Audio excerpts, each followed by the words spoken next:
Folks, again, 2022 buyouts. Today, City of Shadows, back to the dark. This is an interesting one.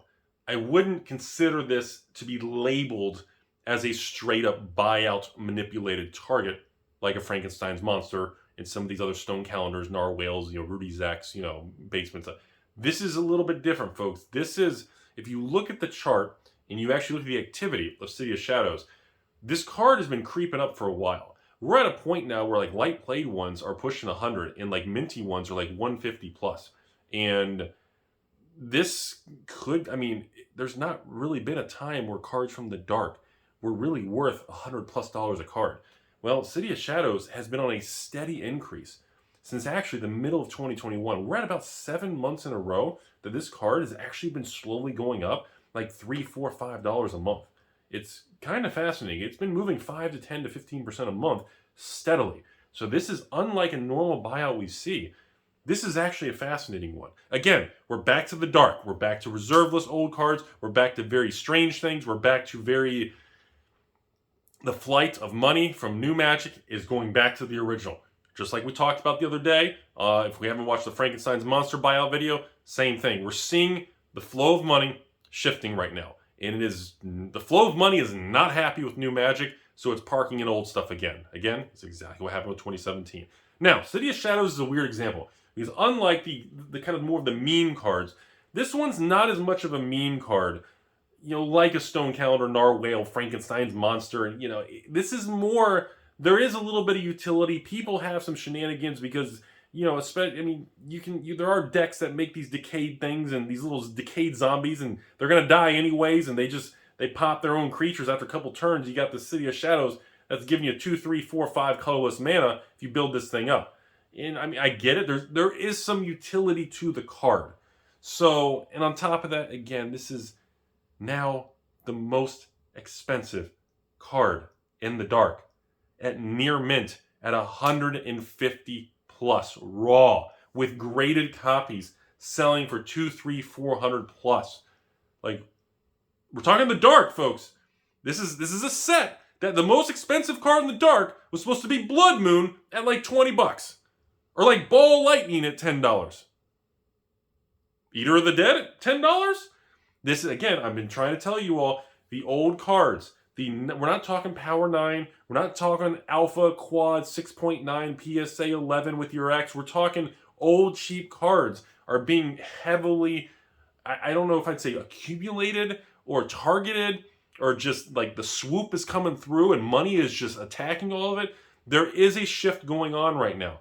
Ever since we talked about this in the other video, it started in the mid-December. We're about approaching 2 months in, 45 days, 60 days in now, of I'm seeing consistent movement, consistently higher sold listings almost every few days on each of these cards. You can check like City of Shadows or check like Frankenstein's Monster and look at like the sold listings on TCG Player. You can see like every other day there's like consistent buying.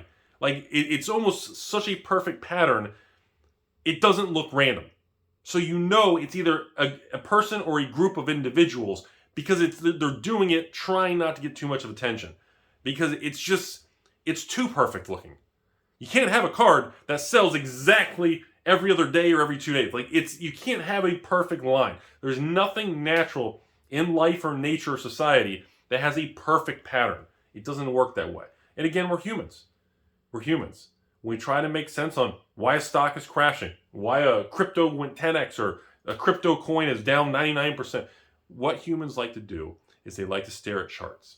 They like to draw lines and moving averages and resistances and support levels and Bollinger Bands and Rudy's this and that, and we're going to short this, long that, put, call, straddle, strangle your X. And look, you can stare and draw as many lines as you want.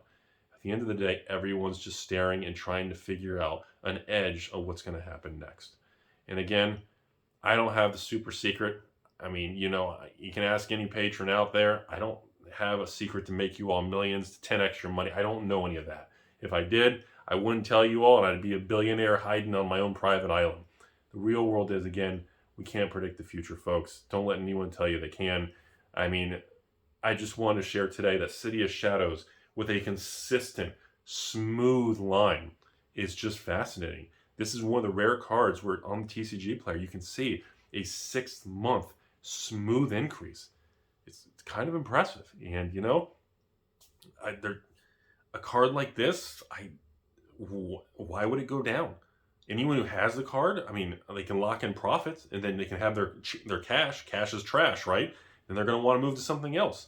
And you know, even when you step back and you say, okay, even City of Shadows, you buy a mint pack fresh one for $150. Is that really a ripoff? Is that really a ripoff?